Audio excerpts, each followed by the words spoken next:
왜 성경을 읽어야 되는가? 첫 번째로 구원의 진리를 찾기 위해서 우리는 성경을 읽어야 됩니다. 여러분, 세상에는 많은 책이 있죠. 그런 책들을 읽게 되면 우리가 감동을 얻습니다. 그러나 구원을 얻지는 못합니다. 세상에서 구원을 얻게 하는 책은 오직 하나, 성경책이죠. 오늘 말씀 보십시오. 또 어려서부터 성경을 알았나니 성경은 능히 너로 하여금 그리스도 예수 안에 있는 믿음으로 말미암아 구원에 이르는 지혜가 있게 하느냐. 성경은 우리로 하여금 구원에 이르는 지혜를 얻게 하는 거죠. 예수 그리스도로 말미암아 얻는 그 믿음의 구원을 얻게 해주는 것이 바로 성경책이죠. 성경은 바로 이것 때문에 기록된 것입니다. 요한복음 20장 31절입니다. 오직 이것을 기록함은 너희로 예수께서 하나님의 아들 그리스도이심을 믿게 하려 하며 또 너희로 믿고 그 이름을 힘입어 생명을 얻게 하려 함이니라. 성경 왜 기록됐다고요? 여러분이 생명을 얻게 하려고, 구원을 얻게 하려고 성경은 기록된 것입니다. 성경을 읽게 되면 우리는 구원의 진리를 발견하게 됩니다. 인간은 죄인이기 때문에 스스로의 노력으로, 스스로의 힘으로는 하나님과 바른 관계를 맺을 수 없다. 오직 예수 그리스도, 나를 십자가에 죽으신 예수 그리스도를 통해서만 하나님과 바른 관계를 맺을 수 있다. 우리는 구원을 받게 되는구나, 이것을 깨닫게 되는 거죠. 이것이 성경의 핵심 진리입니다. 우리는 성경 읽을 때마다 이 핵심 진리를 늘 생각해야 됩니다. 두 번째로 성경 읽는 목적은 의롭게 살기 위해서 성경을 읽는 겁니다. 오늘 말씀 보십시오.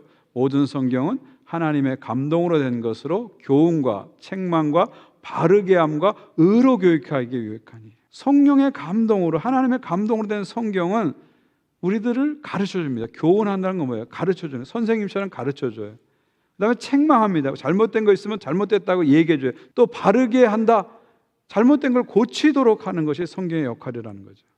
그 다음에 의로 교육한다. 의로 교육한다는 건 뭐예요? 의라는 건 하나님의 기준이죠. 하나님의 기준에 맞도록 우리를 트레이닝 시키는 거예요. 여기 교육한다는 것은 훈련시킨다는 거죠. 코치처럼 우리를 하나님 기준에 맞도록 훈련시키는 그런 역할을 한다는 것이죠. 모든 성경은 하나님의 감동으로 되어 있습니다. 이 말은 무슨 얘기냐면 성경 한 장 한 장에 하나님의 숨결이 들어가 있다는 거예요.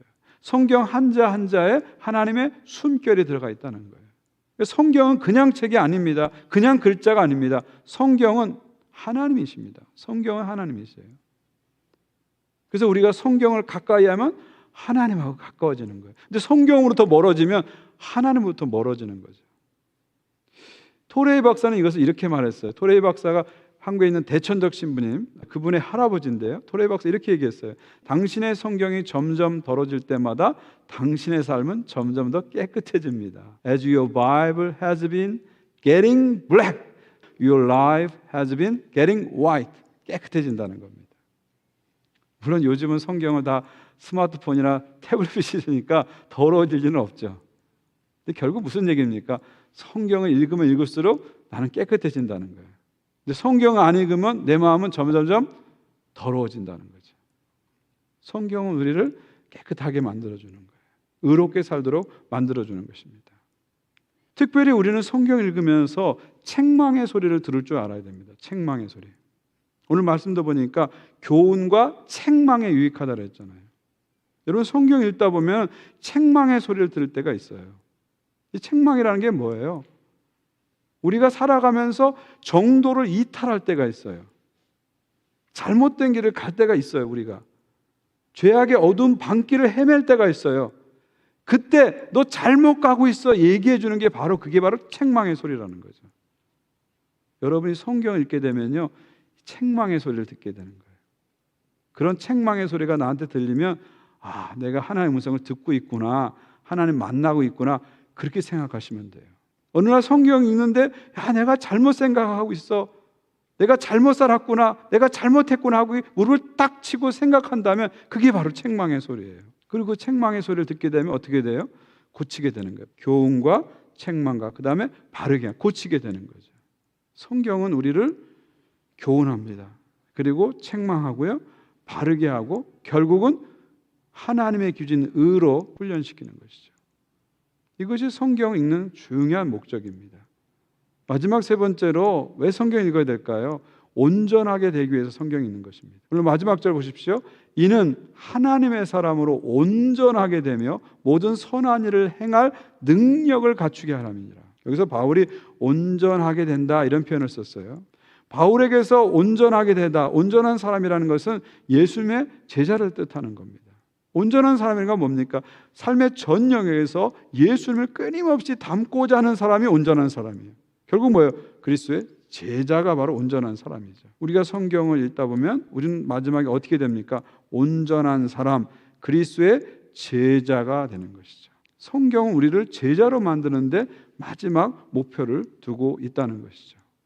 다른 말로 하면 진정한 제자는 오늘 설교 제목처럼 말씀을 사랑하고 말씀을 살아내려고 애쓰는 사람이 바로 제자죠. 말씀의 사람이 되어져가는 과정이 제자의 삶이다, 이렇게 말씀드릴 수 있습니다.